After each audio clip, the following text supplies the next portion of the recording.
दया है मेरे सतगुरु की। तो एक ही बात मैंने सोची कि इनका जोड़ समुद्र के साथ है, उस मालिक के साथ है, और अगर इनके दिल में हमने कब्जा कर लिया है तो हमारी हाजिरी ऊपर लग जाएगी, सारी ब्रह्मांड में लग जाएगी। क्योंकि परमात्मा सर्वमीत होता है, वो सबके अंदर वास करता है, सबका मित्र हुआ ना, सबको जीवन देता है, सबका मित्र हुआ ना। तो अगर इनके दिल में हमारा कब्जा हो गया है तो सर्वमीत के अंदर हमारी हाजिरी में हम शामिल हो जाएंगे, और फिर दुनिया की कोई ताकत वैसे ही नहीं कुछ बिगाड़ सकती। कम से कम सेफ्टी के हिसाब से लग लो। एक चीज दिमाग में आई कि पूर्ण धनी है, अगर पूर्ण धनी का आपको तसल्ली नहीं तो सत्संग को छोड़ जाना, आपको फायदा नहीं बनेगा। मैं यहां भीड़ इकट्ठी नहीं करता। अगर आपको तसल्ली है कि जो धार ऊपर से चली थी वो धार है तो आपको फायदा होगा, नहीं तो नहीं होता। छोड़ के चले जाना सत्संग को, साफ कहता हूं मैं। अगर आप अलग अलग बल्लभों की पूजा करते हो, गुरु का आसन था, ये गुरु यहां गुरु बैठते थे, यहां गुरु खाना खाते थे, आप तो फुट्टे बल्लभ की पूजा करने लग गए। बल्लभ का एक शीशा यहां पड़ गया, एक यहां पड़ गया, एक यहां पड़ गया, बल्लभ भी छोड़ दिया, बल्लभ के टूटे हुए शीशों की पूजा करने लगे, शीशों की। फिर कहां पार हो गए?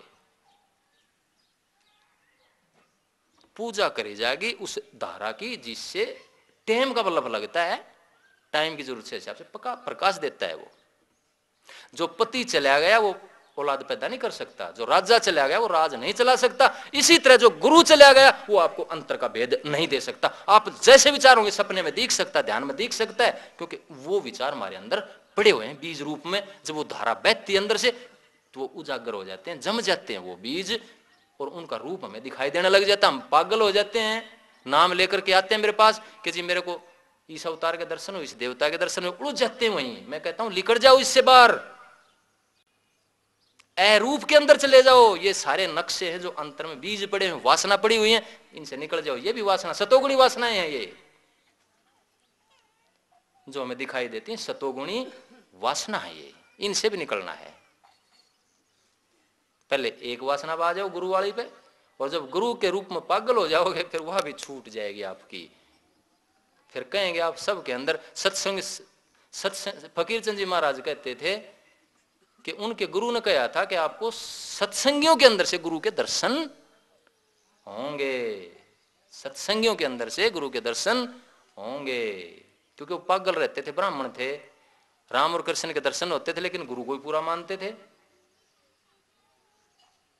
लेकिन जब सत्संग करने लगे तो सत्संगी आते थे, जी आपके दर्शन हुए, मेरे बेटी का लड़का हो गया, इसको बीमार थी ठीक हो गया, आपने दवाई बता दी प्रकट होकर के, यो यहाँ यह चीज खरीदनी थी या खरीदी कि मेरा व्यापार में सफलता मिल गई, आपने दर्शन दिए। वो कहने लगे भाई मैं नहीं अंधा, मन भी राम और कृष्ण दिखे थे, मन नहीं पता मैं आ रहा हूं थारे अंदर।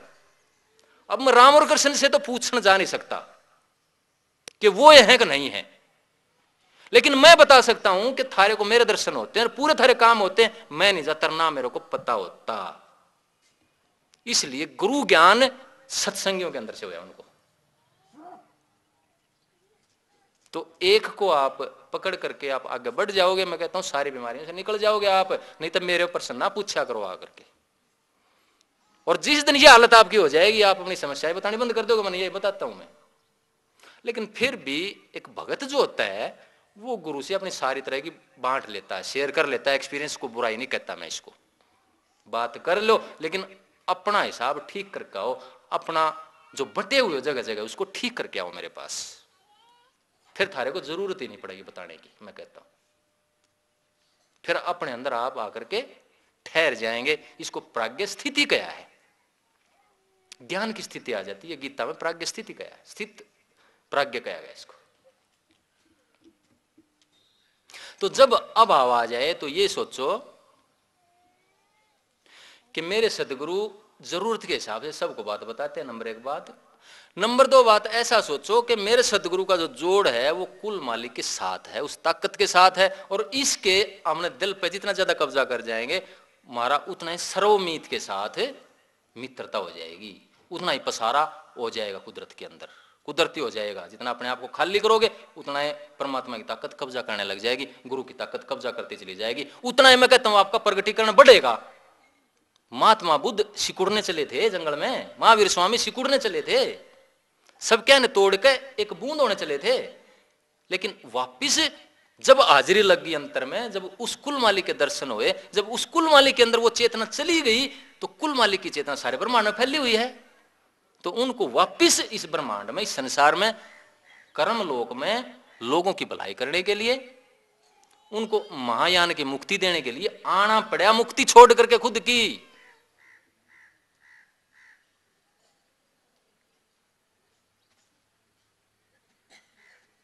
यही महात्मा बुद्ध ने किया, ये महावीर स्वामी ने किया, और हर महात्मा करते हैं, यही इस्लाम में करते हैं। बका बोलते हैं, फना और बका। फना में सब कुछ जल जाता है अंदर की वासनाएं, बका में वो कल्याण करने के लिए वापिस आ जाते हैं। बुद्ध धर्म, इसको बुद्धा टू भी कहा गया है कि मुक्ति को टाल देता है बुद्ध, लोगों के कल्याण के लिए, अगले जन्म के लिए टाल देता है। आना पड़ता है भाई, जितना सिकुड़ोगे, जितना अंतर में अपनी वासनाओं को अहंकार का खाली करेंगे, उतना ही परमात्मा कब्जा करता चला जाएगा हमारे ऊपर। और परमात्मा कब्जे का मतलब सारे ब्रह्मांड में आपका विस्तार होगा। फिर छोटी मोटी वासनाएं, छोटी मोटी इच्छाएं, उसकी जरूरत पड़ेगी क्या? वो अपने आप पूरी होने लग जाएंगी। मांगो मत, भिखारी मत बनो, भिखारी का रास्ता नहीं है ये। अपना काम करो, बस अंदर में प्यार पैदा करो, अंदर में भक्ति पैदा करेंगे तो सारी वासनाओं से हटकर एक जगह आ जाएंगे, फिर वो भी छूट जाएगी। तो ये सोचो कि गुरु एक ताकत का भंडार है और ताकत के साथ उसका जोड़ है। इसलिए जिस दिन ये समझ पैदा होगी, मेरे तो दिमाग में यही आई कि जब तक मालिक हैं, इनके दिल और दिमाग पर पूरी तरह से किस तरह, इनकी भक्ति में किस तरह से पागल होया जा सके, वो मैंने करया, जो एक पढ़ा लिखा सुन नहीं सकता।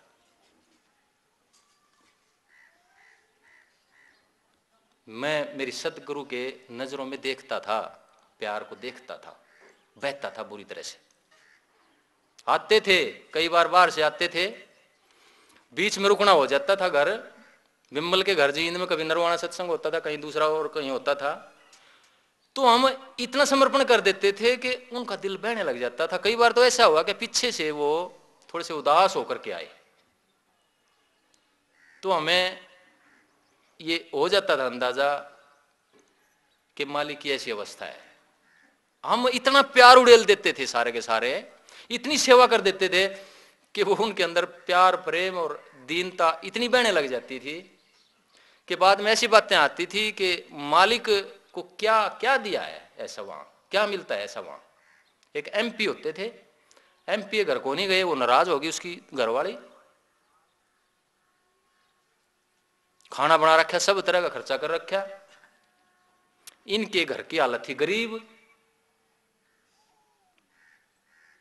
वहां करके जैसा मिला, जैसा अन्न जल होया, लेकिन उससे उनकी आत्मा खुश हुई। जब वो गए तो सब ने पूछा बाद में कि ऐसा क्या किया तुमने, मालिक का बड़ा उदास होकर के आए थे फलानी जगह से, ऐसा व्यवहार कर दिया था किसी ने। तो ये थी भावना कि हम सोचते थे मालिक के जब भी दर्शन हो इस रूप में हो कि एक अंदर से धारा बहने लग जाए, दिल से दिल का संवाद स्थापित हो जाए, मन से मन का नहीं, दिल से दिल का संवाद स्थापित हो जाए, दिल से दिल की बात होने लगे, मन से मन की नहीं। कभी बात करी नहीं हमने सतगुरु से, उनने थोड़ी बहुत करी तो करी, हमने कभी नहीं करी, कोई बात कही है कोई उनता ही। डर लग गया करता कभी नाराज ना हो जाए, क्यों, ये पता था कि भंडार ये परमात्मा पूरे बैठे हुए हैं और इनकी नाराजगी सहन नहीं कर सकते हम। एक बार थोड़ी सी नाराजगी हुई, कहा कि मैं बात नहीं करता थारे साथ, तुम चोर हो, ऐसे बोल दिया उन्होंने मेरे को। मेरे को तो ऐसा लगा जैसे सब कुछ लूट गया, मेरी तो धरती निकल गई पैरों के नीचे से, कि सब कुछ लूट गया। ये नाराज हो गए तो हमारा तो जीवन ही बर्बाद है, फिर जीने का कोई फायदा भी नहीं है। मैं बाहर खड़ा होकर कोड़े के सारे और आंखें में आंसू आ गए, रोने लग गया। तो उनने बाहर निकल के देखा, खड़ा था ने बोला और ना आ जा। ये जो मौजूदा संत हैं ये भी वहीं थे, और भी 2-3